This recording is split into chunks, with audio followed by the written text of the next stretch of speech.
j'ai 35 ans. Je suis né dans le territoire de Katakokombe, dans la province de Kasaï. Mais le Kasaï, c'est au centre du Congo. Au centre du Congo. Je ne sais pas situer si c'est pour des vues géographiques, c'est au centre de l'Afrique, mais en tout cas, la province de Kasaï est située au centre du Congo. Mes parents sont des cultivateurs. Et ils sont encore vivants, bien portants, et ils sont au village. Vous avez commencé vos études à quel âge? À l'âge de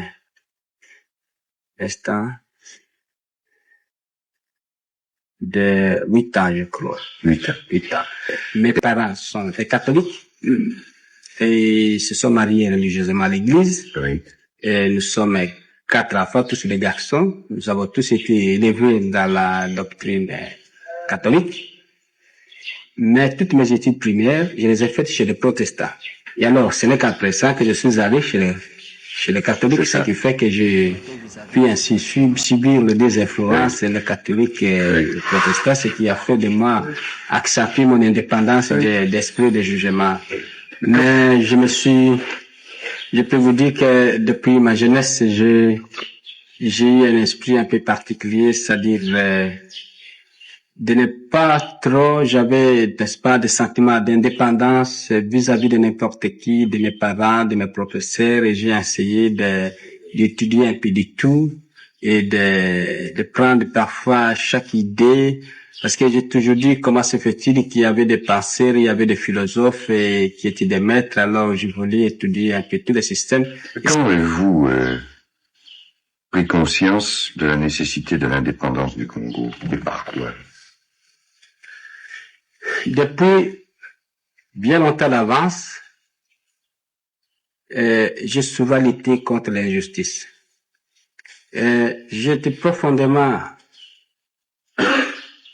éduqué dans la doctrine, pour ainsi dire, vraiment chrétienne. J'avais ce sentiment et mon père, ma mère m'ont toujours dit, il ne faut pas être méchant, il faut être bon envers les gens, même quand on vous a frappé, il ne faut pas répondre.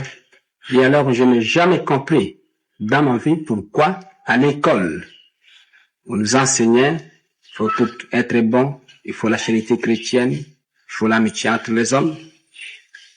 Comment on peut concilier l'instruction que les Européens nous donnaient à l'école, les principes de civilisation et de morale, avec les actes que ces Européens commettaient vis-à-vis des populations noires?